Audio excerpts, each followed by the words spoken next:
Like और subscribe जरूर करें। कहानी अच्छी लगे तो कमेंट करें। एक छोटे से गांव में एक प्यारी सी लड़की जीवा रहती थी। वह गांव की सबसे बड़ी नदी के किनारे बसी थी। जीवा को नदी के किनारे रहने का बहुत शौक था।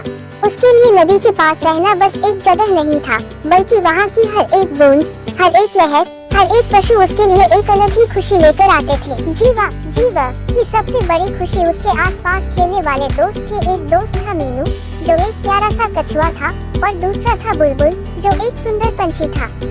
जीवा, कछुआ और बुलबुल का एक साथ हर दिन नदी के किनारे खेलना और मनोरंजन करना उनकी रोजाना की आदत बन गई थी।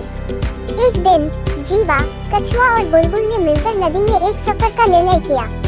उन्होंने सोचा कि यह उनकी जिंदगी का सबसे यादगार और रोमांचक सफर होगा। सफर का सोचकर ही जीवा का मन उत्साहित हो गया।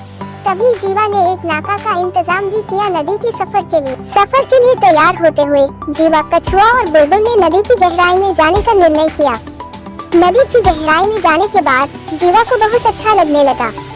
उसने कछुआ और बुलबुल को अपनी खुशी का इजहार किया और उनसे कहा, ये सफर हमारी जिंदगी का सबसे यादगार और रोमांचक सफर है। नदी की गहराई में जाने के बाद जीवा, कछुआ और बुलबुल ने नदी की सुंदरता का लुत्फ उठाया। वहाँ की शांति और सुकून ने उनके मन को भर दिया। जहाँ एक अगर छुपी हुई दुनिया थी जो बेहद खास थी, वह एक से एक सुंदर मनमोहक जीव थे। जीवा ने महसूस किया कि वह अपने सबसे करीबी दोस्तों के साथ है और उनके साथ हर पल बहुत खुश है। उन सब ने नदी के नीचे बहुत से जीव देखे, जिसमें बहुत सुंदर सुंदर मछलियाँ, ऑक्टोपस, व्हेल, शार्क और भेड़, बहुत से अन्य सुंदर जीवा थे। सफर के दौरान जीवा ने अपने दोस्तों के साथ बहुत सारी मजेदार कहानियाँ सुनी और खेले।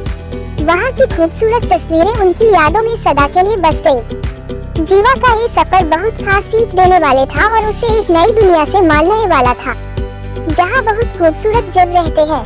सफर के अंत में जीवा, कछुआ और बुलबुल ने नदी से बाहर निकलकर अपने गांव की ओर जाने का पलटने का निर्णय किया।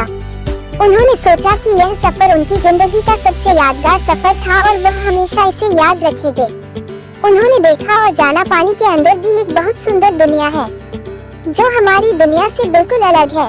इसलिए जीवा ने अब सोचा हमें नदी को गंदा नहीं करना चाहिए, और निर्णय लिया कि वो अपने दोस्तों के साथ मिलकर गाँव वालों को इस बारे में जागरूक करेगी और नदी को स्वच्छ बनाएगी। इस तरह जीवा, कछुआ और बुलबुल का सफर सिर्फ एक साधारण सफर नहीं था, बल्कि यह एक अनुभव और सीख का भंडार भी था। जीवा ने इस सफर में नए दोस्त बनाए और नई खुशियों का अनुभव किया।